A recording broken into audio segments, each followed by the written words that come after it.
আসসালামু আলাইকুম। সবাই কেমন আছেন? নিশ্চয়ই সবাই অনেক ভালো আছেন। আর আশা করি এবং দোয়া করি সবাই ভালো থাকেন, যে যেখানেই আছেন। জীবনে আসল পরিবর্তন তখনই আসে যখন আমরা আমাদের মানসিকতা বদলাই।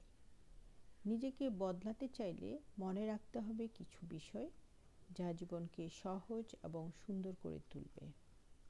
প্রথমেই এক্সপেকটেশন ছেড়ে দিতে হবে। প্রত্যেককে সব কিছু বুঝিয়ে বলার দরকার নেই।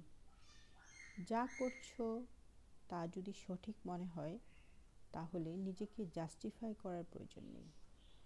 এক্সপেকটেশন কমাও, অন্যের কাছ থেকে আশা করা বন্ধ করো।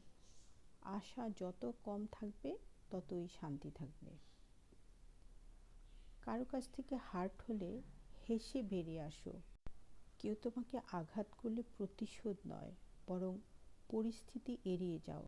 নিজেকে শান্ত রাখতে শিখো। নিজে কোনো পরিস্থিতিতে অপমানিত হলে ইটস ওকে বলো।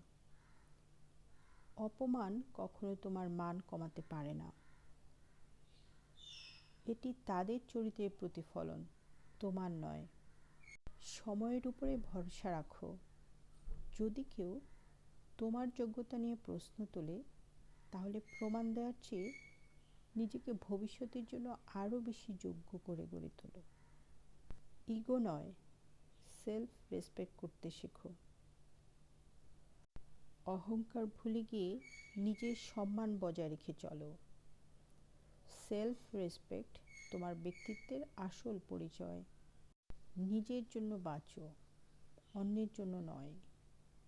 নিজের জন্য প্রকৃত অর্থে বাঁচতে শেখো। পরিস্থিতি যতই কঠিন হোক, এটি তোমাকে আরও শক্তিশালী বানাবে।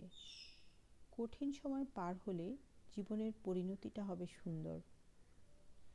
এই মাইন্ডসেট শুধু তোমার জীবনকে সুন্দর করবে না, বরং তোমাকে জীবনের প্রতি নতুন দৃষ্টিভঙ্গি দেবে।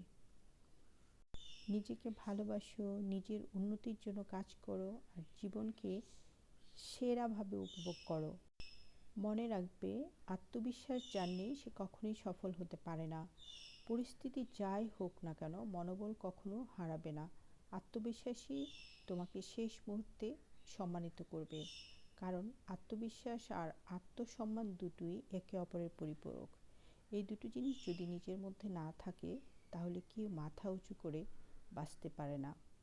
দৃষ্টিভঙ্গি পাল্টে সততার সাথে কাজ করে যাও।